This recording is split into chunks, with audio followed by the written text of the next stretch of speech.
आप जानते हो कि डर या फियर एक बहुत ही स्ट्रॉन्ग इमोशन होता है जो इंसान के लिए बहुत बार फायदेमंद भी होता है अगर इसका कोई पॉजिटिव यूज कर जाए तो, और ज्यादा समय के लिए यही डर घातक भी सिद्ध होता है अगर इस इमोशन का सही से यूज ना किया जाए तो। इसलिए आज जानेंगे इस डर के वे सारे खेल जो यह इंसान के साथ खेलता है और उसको अपने इशारे पर अपनी मर्जी से नचाता है। और आज के बाद डर आपका नहीं बल्कि आप ही अपने हर तरह के डर का यूज अपने फायदे के लिए करना शुरू कर दोगे। इसलिए अब अगर सबसे पहले डर की पावर की बात करें तो यह एक तरह का साइलेंट फोर्स इंसान के पास होता है जिसको कई बार तो इंसान जानबूझकर अपने नेगेटिव विचारों और सोच के माध्यम से ही पैदा करता है,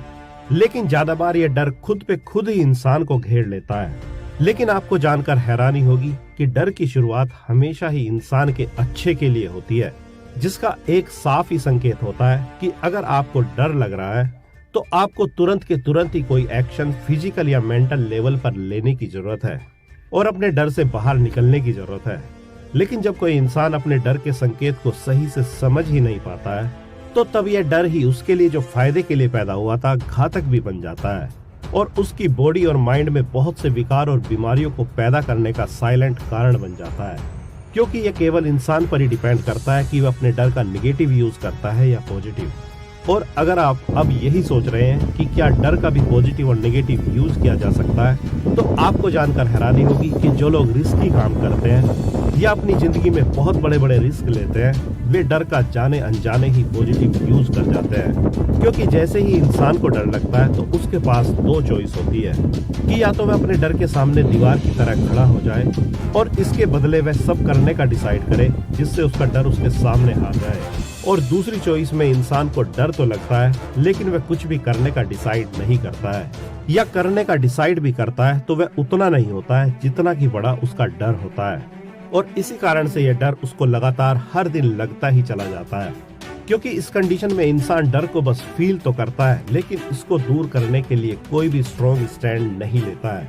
और अपने डर को बाईपास करने के शॉर्ट टर्म उपाय अपनाता है जो किसी भी काम के नहीं होते हैं सिवाय डर को कुछ समय के लिए भूल जाने के। लेकिन जब कोई इंसान अपने डर के सामने स्टैंड लेने की हिम्मत करता है और अपने डर को चुनौती देने का काम करता है तो उसके गिफ्ट के रूप में ही यह डर कमाल का लेजर फोकस या माइंडफुलनेस ऐसे इंसान को देता है, जिसके कारण ही जैसे ही इंसान का फोकस एक लेजर लाइट की तरह होता है तो वैसे ही डर तो छोड़ो उसके साथ ही बहुत सी फालतू की चीजें भी उससे कोसों दूर हो जाती है, क्योंकि इस टाइम उसका फोकस उस काम पर होता है जिससे कि उसका डर हमेशा के लिए दूर हो सके।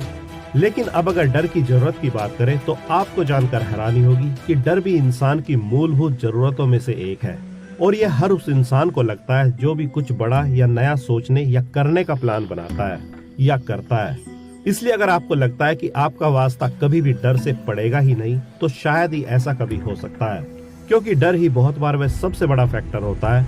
जो इंसान को अपने अंदर बदलाव करने का कारण बनता है। जैसे अगर किसी स्टूडेंट को एग्जाम में फेल होने का डर ही ना हो तो आपको क्या लगता है क्या होगा? ऐसा स्टूडेंट एक बार ले देकर पास तो हो सकता है लेकिन उसको पता कुछ नहीं होगा, क्योंकि उसको फेल होने का कोई डर ही नहीं था तो उसने कुछ ठीक से पढ़ा भी नहीं होगा।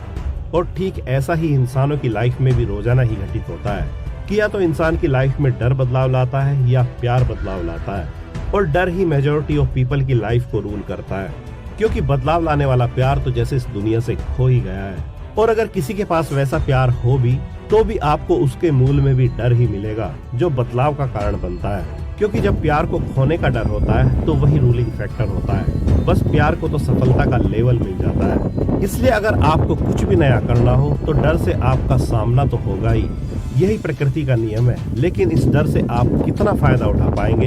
यह बहुत सी बातों पर डिपेंड करता है। और अब अगर डर के पैदा होने के कुछ कीमती कारणों की बात करें तो ये कुछ ही कीमती कारण होते हैं जिनके कारण किसी इंसान के अंदर डर पैदा होता है, जिसमें से पहला तो आधे अधूरे ज्ञान या नॉलेज के कारण ही इंसान के अंदर डर पैदा होता है, जिसको कंप्लीट ज्ञान से दूर किया जा सकता है जो साधारण सा ही डर होता है। लेकिन दूसरा डर या तो किसी को खोने का डर होता है या खुद की मौत का डर होता है, जिनको अगर गौर से देखा जाए तो दोनों ही डर बड़े ही कमाल के कीमती और खास होते हैं। और लाइफ के जिस भी मोड़ पर आपको ये दोनों डर सताने लगे तो आपको समझ जाना चाहिए कि अब ये प्रकृति आपको वह सब बताना या सिखाना चाहती है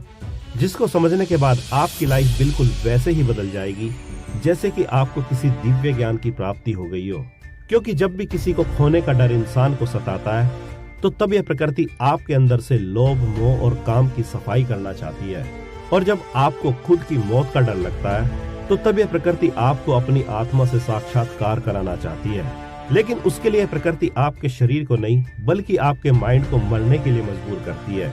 क्योंकि जितना भी डर आपको लगता है यह हकीकत में डर आपका नहीं आपके माइंड का होता है और माइंड में चलने वाले विचारों का ही होता है, जिसके मरने का समय नजदीक होता है। लेकिन मेजोरिटी ऑफ पीपल अपनी मौत के डर को अपने से जोड़कर देख लेते हैं और ऐसा वो इसलिए करते हैं क्योंकि उनको बस अपने दिमाग और अपने माइंड वाले मैं का ही तो पता होता है। इसलिए इन दोनों डरों को गलत समझने की गलती ना करें।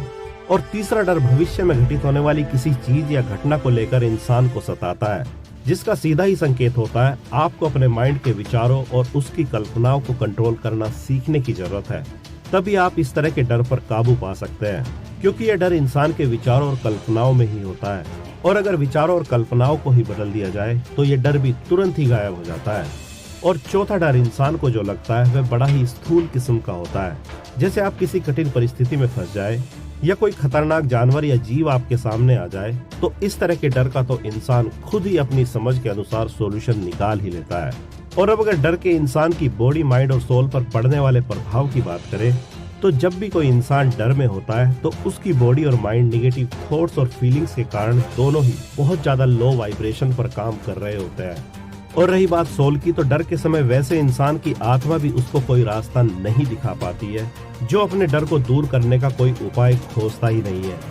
लेकिन जो लोग अपने डर के सामने अपनी विल पावर के चलते खड़े हो जाते हैं तो जितना नुकसान ये डर किसी को पहुंचा सकता है उसके बदले उतना ही फायदा भी यह किसी को सफलताओं के रूप में पहुंचा देता है। वरना तो डर के बॉडी, माइंड और सोल पर केवल निगेटिव ही प्रभाव पड़ते हैं।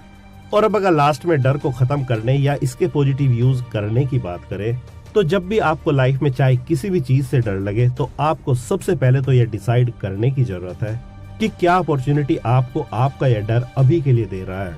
क्योंकि इस दुनिया में मौके विपत्तियों के रूप में तो बहुत बाद में आते हैं, जबकि डर के रूप में बहुत पहले ही आ जाते हैं। जिसको समझने वाले समझ जाते हैं और जो ना समझे वो विपत्तियों में फंस जाते हैं।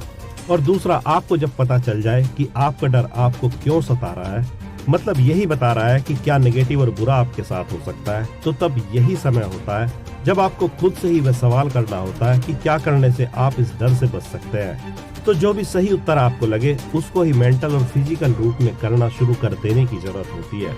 और अगर आप ऐसा कर पाए तो आप पाएंगे कि आपका डर केवल आपको डराने के लिए नहीं था बल्कि आपकी लाइफ में प्रोग्रेस कराने के लिए ही था। तो अब आपको क्या करना है आप समझ ही गए होंगे।